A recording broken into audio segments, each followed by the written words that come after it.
Kathie J. Hello, everybody. Hi, welcome to the Kathie J Show. I'm your host, Kathie J, and I am just so happy that you're going to be hanging out with us this half hour. Thanks for spending the time with us. Any chance we get to chill together, I love it, so thank you. I also have to thank all of you who are staying connected with us on social media, subscribing to the YouTube channel, and checking out the website, KathieJShow.com. We are highlighting some big things today, everybody, so I want you to share today's show, please, because we got to know what's going on in this city, everybody. A lot of festivals are happening, and so, you know, with COVID, that kind of took everything away, but now everything is coming back full force, and we want you out enjoying it. So there's Denver's Pride Festival and Denver's annual Greek Festival, but we're going to start with the Pride Festival because it's in 2 weekends, but we got to tell you because 500,000 people are coming to Pride. Okay, everybody, so here today joining us, we have Debbie Shear. Yay! Thank you for being here. Okay, yes, this is awesome, Debbie. Yeah. So you're totally, this grin is like here to here. 500,000 people are expected. Yeah. It might very well be the biggest Pride that we've had. I mean, it's the first year after 2 years of being virtual and then a hybrid model. So people are ready. They're ready to gather. They're ready to be in community, and it's going to be a big weekend. And I got to say, out of all of the festivals, there's something about the love that you feel when you show up at Pride. Yeah. Like the fun, like it is the best thing ever. It is. You're emceeing the parade. I am co-emceeing with John Lennon, so I can't wait. He's so amazing and wonderful, and he's so much fun to co-MC anything with. And so that is Sunday, the 26th, is the parade from 9:30 to about 12:30. We have, I think, 250 entries. It'll be the biggest parade. We'll have about 100,000 spectators along the route. Oh my gosh, that's going to be so huge. Oh, it's so fun. Okay, so you have the parade happening. What other kind of fun events are going to be happening? Yeah. Okay. All throughout the week. I mean, really all throughout June. Yes, there's something. It's been celebration. We've went from a day to now it really is a year-long celebration for us, but June is highly concentrated. So the weekend, there's the festival downtown, which is Saturday and Sunday from, I think, 11:30 till whenever we're told to leave. The 6 o'clock, I think, is our get out. 6 o'clock. I think so, something around there.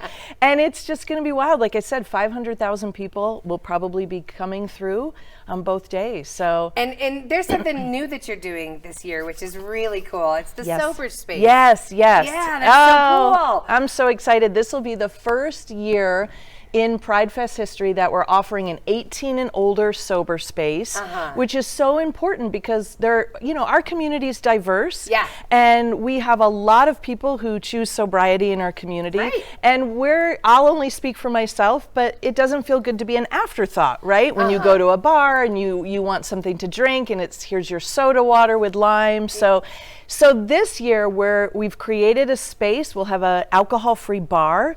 We've got Phoenix Gym will be in there. I know, Mile High Recovery, and we'll have games, and it's just a place for sober people, or if you love someone who's sober and you want to support them. It's going to be great. To let them have fun and stuff. And there's also a really cool sculpture that you want everybody to check out. Yes, Lonnie Hansen, of course. Yes. We're so excited. And it's together, we gather together with Pride. That's awesome. So, yeah, that whole sculpture is going to be, where is that going to be? That's going to be, if you're on the main stage and you're looking north down the walkway, you can't miss it. No, you can't miss that. That's going to be amazing. And yeah, come join because it's an interactive sculpture, so that'll be great.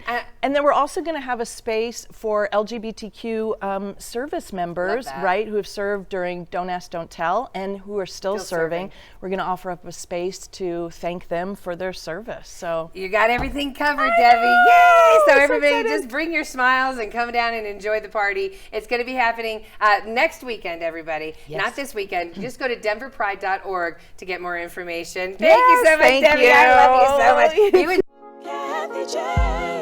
Ramos Law is an official partner of the Kathie J Show. He's a medical doctor and a lawyer. Ramos Law, what makes us different makes us better. Kathie J. All right, everybody, welcome back to the Kathie J Show. Today, we're going to be highlighting some amazing things that are going on in Denver, and of course, we have to include the arts. So you're going to meet two incredible kids. They're both nominated for the 2022 Bobby G Awards, everybody. Yay! Congratulations and welcome to the show. Ella Plord from Valor Christian High School and Thomas Beaker, who just graduated from Frederick. Hello. Hi. Thanks for being here. Thanks for having us. Okay, so you were saying off the air, you've been acting and performing since 10 years old? Yes. Okay, Yeah. and you've been doing it? First grade. First grade. Yeah, we've got actors here. So what is it like to finally to get the Bobby G Award? What a good, I mean, congratulations, both of you. What was it like for you, Ella? Well, I mean, it was a great experience. You know, everyone was so nice. Like, we just went in, like, everyone was so kind. And, you know, historically, the Bobby G Award goes to the winners of the Best Actor and Actress. This year, our Best Actress couldn't attend, so I'm attending in her stead. I was one of the 5 nominees for Best Lead Actress, and then Thomas is the Best Lead Actor. That's awesome. That's awesome. So when they tell you, you know, you're one of the top 5 or whatever. Yeah. Is it hard to not become an actor and go, I didn't expect this? I mean, I'm sorry, I just would think you'd act it out. Yeah. But this is really cool. What was it like for you, Thomas, when you heard it? I said this during my speech. Like, I did not expect to get as emotional as I did, but to win the award, it was such an overwhelming experience in the best way possible. Absolutely, absolutely. So you were nominated for, Thomas. I was nominated for Best Lead Actor in And a that's what musical. you got. Yeah. That's pretty awesome. Okay. And then now, Ella, you were nominated for Best Lead Actress. Yes. And so another girl got it. Yes. But she is going off to do a different duty. So when Miss America has to go somewhere, guess who gets it? The next Miss America. So congratulations. Thank you. Yeah, so what does that mean now for you? Your Best Lead Actress. Yeah, so I'm going to go to the Jimmy Awards in New York City, which is the next step for the Bobby G winners. And so I'll be competing there in Madison's Place. Yes. So, So out of the, I mean, you guys have probably done tons of plays, tons of musicals and stuff. Yes. What's your favorite that you've got to perform in? that's hard. I love Oliver. It's kind of a little like less well known, but it's really good. It's a really Who cool are you in show. Oliver? I was Nancy. Okay, Yeah, all right. yeah. That's, well, you'd have to be the lead, yeah. Okay, and what would you say your favorite was? My favorite show I've done is probably The Music Man. I played Professor Harold Hill. Oh, come on! Yeah, that's the one I was nominated for the Bobby Gs. And Absolutely. So do you ever get nervous? You're not nervous now. You're on TV. I mean, you guys are amazing. oh yeah, I mean, I get nervous every time still. Do you? Yeah, Before you go out on Yeah. stage? Yes, Yeah. but the minute you get out there and you sing that first note or you say that first line, it all goes away. That's how you know you're doing what you were meant to do. Yeah. So, yeah, absolutely, everybody. So, Bobby G, if you didn't know, he's the guy that's more or less responsible for bringing Broadway here to Denver. So, when you get the Bobby G Award, it's a really big deal. All of the high schools, you know, the Denver Center for Performing Arts chooses you, or like nominates you guys, or whatever the process is. But it's a big deal. And congratulations wherever you're going, the Jimmy Awards, wherever you're going next. But if you want more information on the Bobby G Awards, everybody, head to denvercenter.org. Congratulations. I can't wait to see your movie when it comes out. Come back on the show when you get all famous and come back. And we'll say, we started here on the orange couch. Yeah. All right, everybody, when we come back, we got advice from our favorite family and child therapist, Sheryl Ziegler, on how to help your kids avoid the summer slide. Do it with me. Summer slide. We'll be back. Kathie J. Oakwood Homes is an official partner of the Kathie J Show. Oakwood Homes, building happiness. Kathie J. And welcome back to the show, everybody. So summer is kicking into gear. It's here. It's here. But are you afraid of your kids that maybe they're going to experience summer learning loss? It's a big thing. It's also known as the summer slide. Our child and family therapist, Dr. Sheryl Ziegler, is here to help us with more. Okay, how do we maintain those skills? The summer slide is real. Yes. Yeah. First, don't put too much pressure on yourself, right? Because you think the summer is not a time to learn or to do it. No, it's really not. So make it fun. Do things like use our libraries. They have great resources, not just books, but they have other kind of fun summer programs and scavenger hunts and ways to make learning fun. So really rely on the libraries. Okay. The other thing is DPS is also rolling out summer programming that's either free or affordable, so they can go to enrichments there. And they also are rolling out like Audibles, like audio programs, like all these books that are on tape. You know, tape. dating myself, but and so that's really fun too. So really, if you want a rule of thumb, if you can get your kid to go through about 6 books per summer, Okay. you are winning. Like books with words in them? Yes. Not just picture Not books. comic strip books. Comic strips. Yes, but you need even actual books. But let me say something about that. Actually, those graphic novels that all of these tweens love. Yes. Those are great. Okay. Yes, they can. That counts. Good. That counts. All right. So the point is 2 things. A, to maintain the love of just like learning and reading, and to also just keep them engaged, because there's really a huge disparity over the summertime, depending on your socioeconomic status, whether you have a single parent, how much supervision you have, on what kids actually do. Yeah. So if you're still stimulated and challenging yourself, even physically challenging yourself, that's all still good stimulation for your brain. It is. It's So- the kid who's sitting in front of a screen That's 7, the 8 one. hours a day. That's the concern. Because parents are going back to work. I mean, parents have to work. My kids unsupervised all day, and they're probably sitting in front of the TV. Not good. Right. They need to be outside a little bit, and maybe 6 books through the course of the summer. if you can, I mean, as Six- a minimum, that's a good goal. 6 books is going to be more than I've read in the past 6 years. Yeah, I think. exactly. Exactly. Okay, now let's talk about, you just brought up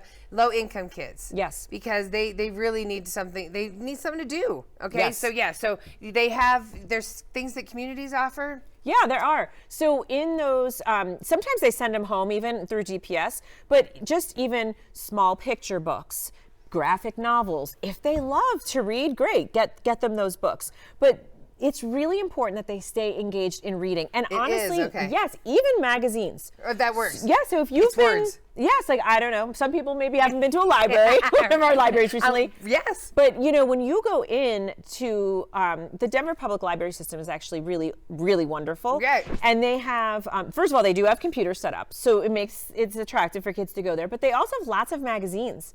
You can take out any magazine, and I'm talking they have like the Sports Illustrated Kids, they have all that. So just keep your kid reading. Gotcha. Okay, and wanting to read. Keep it Wanting in their to brain read. that this is a part of life. You'll be reading. Yes, you will be reading. All right. So what about like you were saying, like if we're going on a trip, maybe we're traveling. Yep. Okay. And I don't like to read in the car. I get sick. Yeah.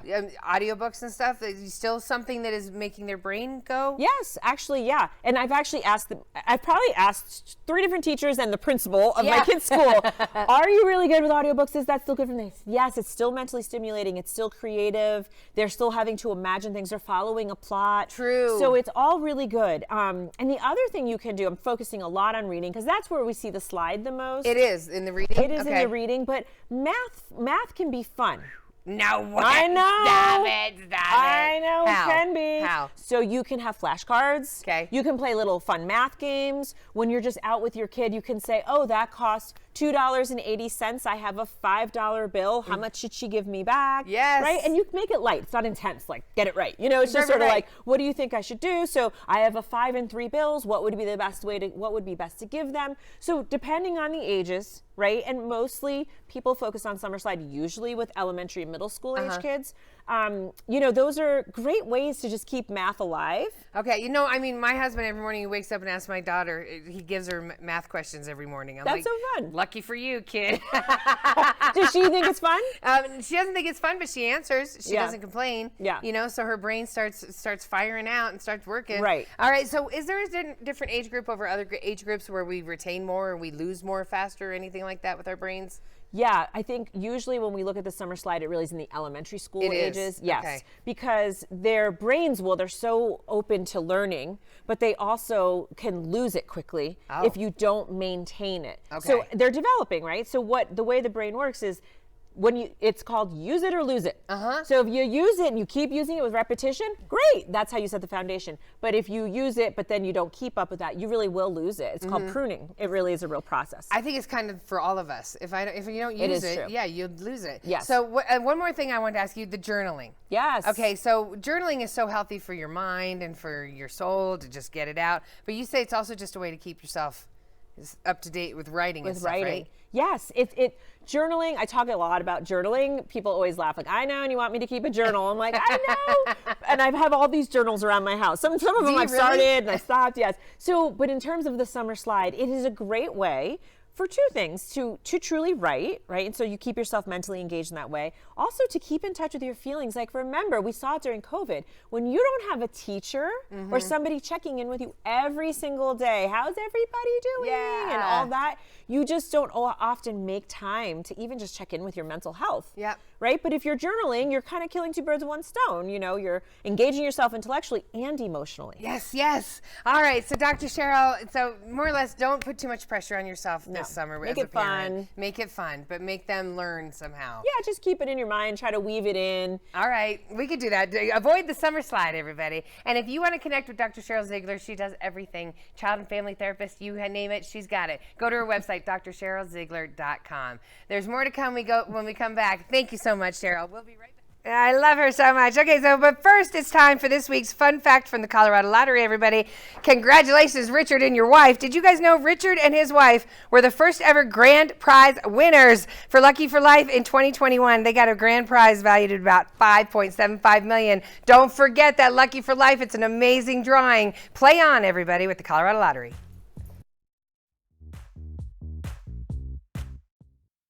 Kathie J. Oh, all right. Welcome back to the Kathie J Show, everybody. Or should I say, Opa! Woo! Anyway, this is awesome. So right now, we've been transported to Greece to celebrate its beautiful culture, everybody. And you can experience it as well when you go to the Denver's annual Greek Festival. It's happening tomorrow, Saturday, and Sunday. Here to tell us more, Georgia Bastunas. Yay, Georgia! Thank you for being here today. Well, thank you for having me. I'm so excited. You know, so executive producer Mary is Greek, and so she's Mary the Greek. So we have been, the culture, Greek culture is part of our show because she's part of us. And so, but I'm ready to eat this food. So, okay, tell us about the Greek Festival. You can't miss the food, everybody. You got to try it. Well, it's Taste of Greece. It's just down the street. No airline tickets required.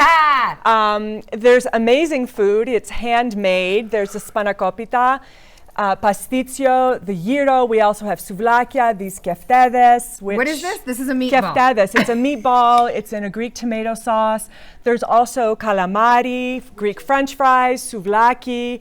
It's basically any Greek food that you would want. We also have incredible desserts. Right here we have paximadia, koulurakia, kourabiedes, and of course, our baklava, which you will be trying. We're gonna get to that in 2 seconds. But wait, you have to go back. You ran over these so fast. Oh, I'm sorry. These look like little snowballs to me. What did you call these? Kourabiedes. It's an almond cookie, and it's covered with powdered sugar.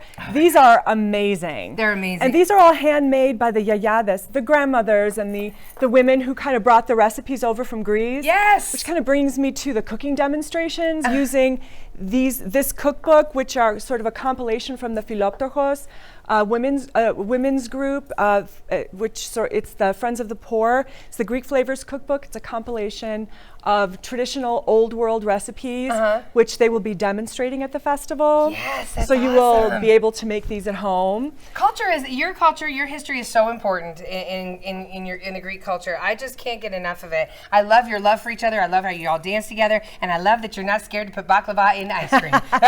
Well, they complement each other so well. I mean, I can't believe we didn't think of this. Wow. All right, or I didn't think The Greeks thought of everything. You really did, actually. I mean, you have the best moisturizer for our skin. I tell you what, the best jewelry. All right, so what are we doing here? This is the baklava that the grandmas made. This is the baklava that the grandmas made. It's walnuts in syrup with phyllo and a lot of butter. Good. I should try it right now before honey. you put it into the ice please. cream. Okay, thank you.